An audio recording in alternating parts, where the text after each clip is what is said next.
Assédio moral sexual, caracterizando então que o assédio sexual seria um tipo de assédio moral.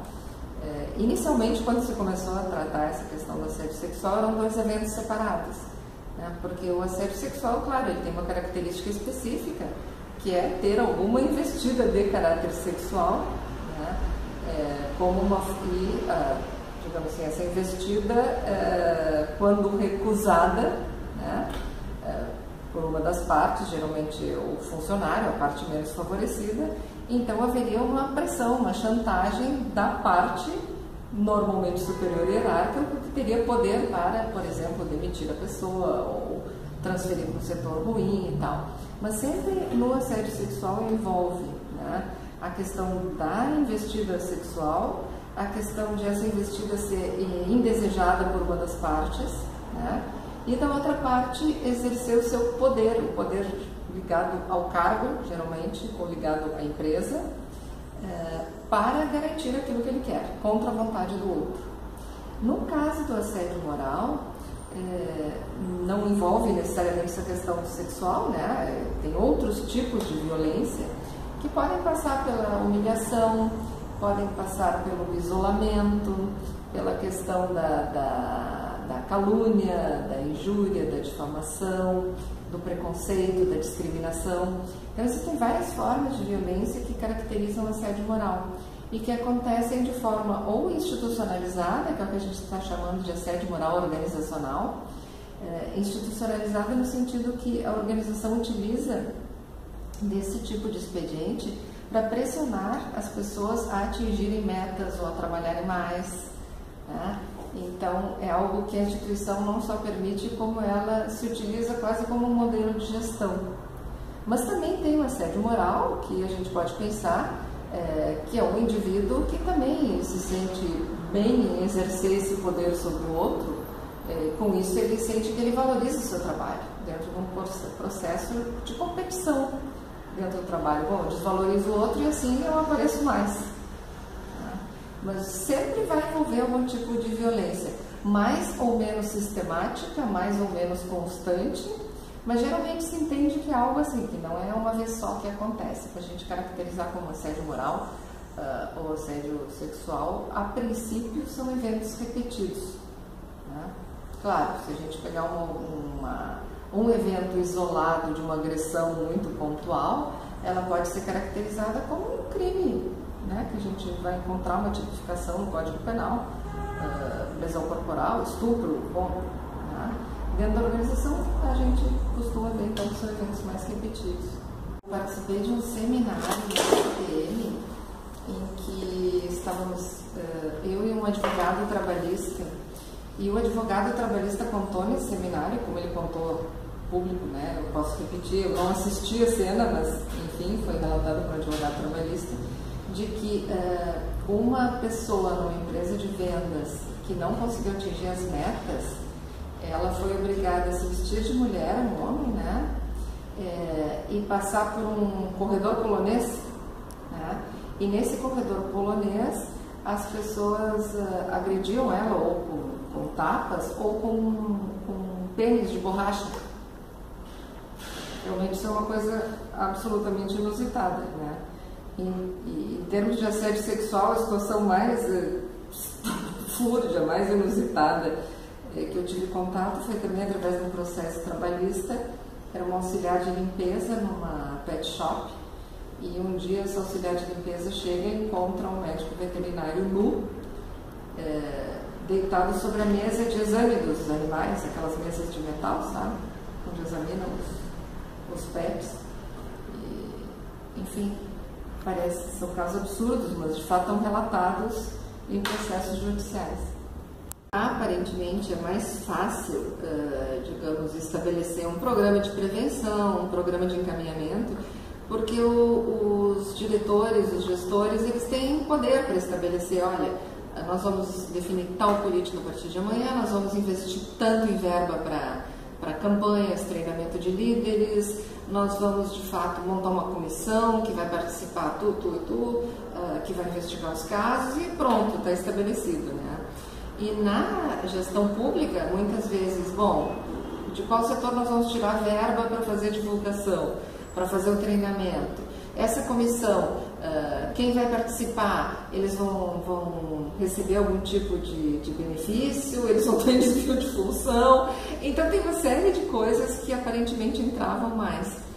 Porém, tanto na instituição pública quanto na instituição privada, nós estamos lidando com comportamento, com mudança cultural. Então, nas duas instituições tem que ser trabalhado, e é um trabalho lento e difícil, a questão da cultura da não violência. A questão da cultura da não aceitação de comportamentos violentos, de não naturalizar que as pessoas se tratem com desrespeito. Claro que na instituição pública a gente tem diferentes meios de, uma vez acontecido o fato, tratá-lo. Por exemplo, abrir um inquérito administrativo.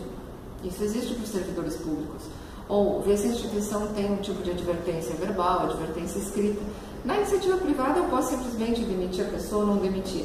Agora, a parte de prevenção, a parte de educação, que é o foco que a gente realmente procura hoje trabalhar mais, é a mudança cultural.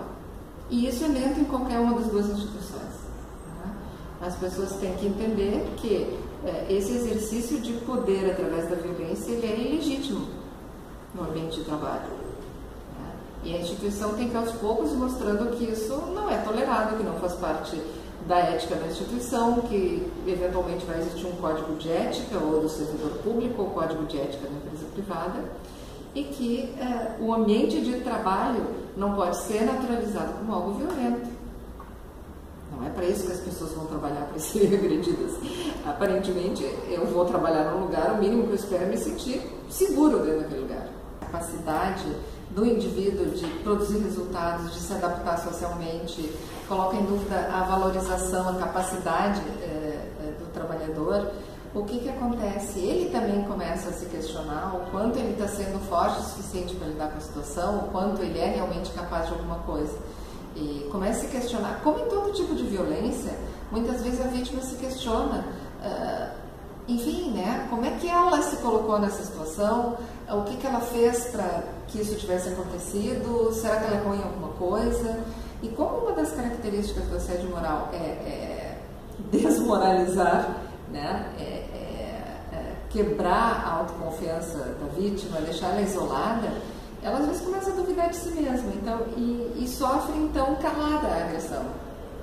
E aí, claro que isso traz problemas para a saúde, problemas físicos. Tem 3 tipos basicamente de sintomas, que são os mesmos sintomas de estresse, né? São os sintomas físicos, a pessoa começa a ter insônia, ou gastrite, ou enfim, dores musculares, taquicardia, vários sintomas que também estão ligados ao estresse.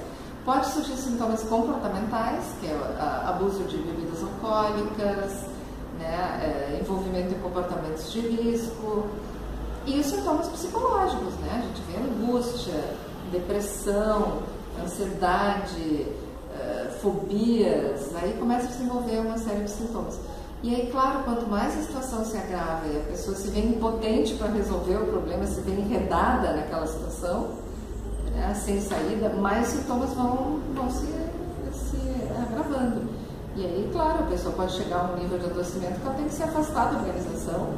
E essa é a parte mais cruel, porque muitas vezes ela tira uma licença e quando ela volta para a mesma situação sem nenhum tipo de acompanhamento. E aí, quando há uma reincidência do quadro de doença, é mais grave ainda. Que a pessoa, claro, voltou para a mesma situação, só pode aparecer de novo, é óbvio, né? O primeiro trabalho que eu fiz foi minha dissertação de mestrado, há muitos anos atrás, sobre assédio sexual. E aí todo mundo perguntava se eu tinha sido vítima de assédio sexual, né? E na verdade não, a história começou o seguinte: eu trabalhava numa empresa privada e eu fazia mestrado e trabalhava. Naquela época era possível fazer isso. E aí eu estava procurando tempo para dissertação e não achava aquela crise para fazer dissertação sobre o quê? Estava tendo um ataque já. E eu trabalhava com um diretor e esse diretor tinha ele estava lá ainda, ele tinha ido para fazer um MBA em Stanford. E aí eu mandei um e-mail desesperado, eu não sei o que fazer, pelo amor de Deus, tenho uma ideia. E ele me mandou uma mensagem dizendo, olha, aqui nos Estados Unidos, assim, o assunto do modo que estão discutindo, que só o que se fala é assédio sexual. E aí no Brasil, pelo que eu vejo, não tem nenhum estudo. Eu digo, pá, é isso que eu vou fazer. E aí eu comecei a ver que não tinha nenhum estudo mesmo. E por que não tinha nenhum estudo? Porque também é muito difícil pesquisar um assunto. Porque a nossa cultura é super machista, E aí eu comecei a fazer, e aí eu vi que realmente a coisa era complicada, porque as pessoas começaram a me perguntar assim, tu está fazendo essa pesquisa, então porque tu é contra os homens? Ou porque tu já sofreu algum trauma? Ou porque tu é daquelas feministas bobocas que vão queimar sutiã em praça pública? Bom, eu ouvi horrores de coisa. Mas na verdade a motivação foi isso, né? Esse diretor que me mandou essa mensagem, olha, eu estava no MBA Stanford, estou fazendo Stanford, isso é uma coisa legal. Vou fazer, né? E aí resolvi fazer. E aí a partir disso foi surgindo outras coisas e tal, e acabei fazendo, né? E depois começou toda essa história do assédio moral, e aí deu para relacionar justamente com o assédio sexual, porque o assédio moral, sim, assédio moral, isso é visível, né? É visível. Eu passei por várias situações de tentativa de me assediar imoralmente, de eu enxergar um colega sendo assediado, então isso é muito, muito presente, né? Muito presente.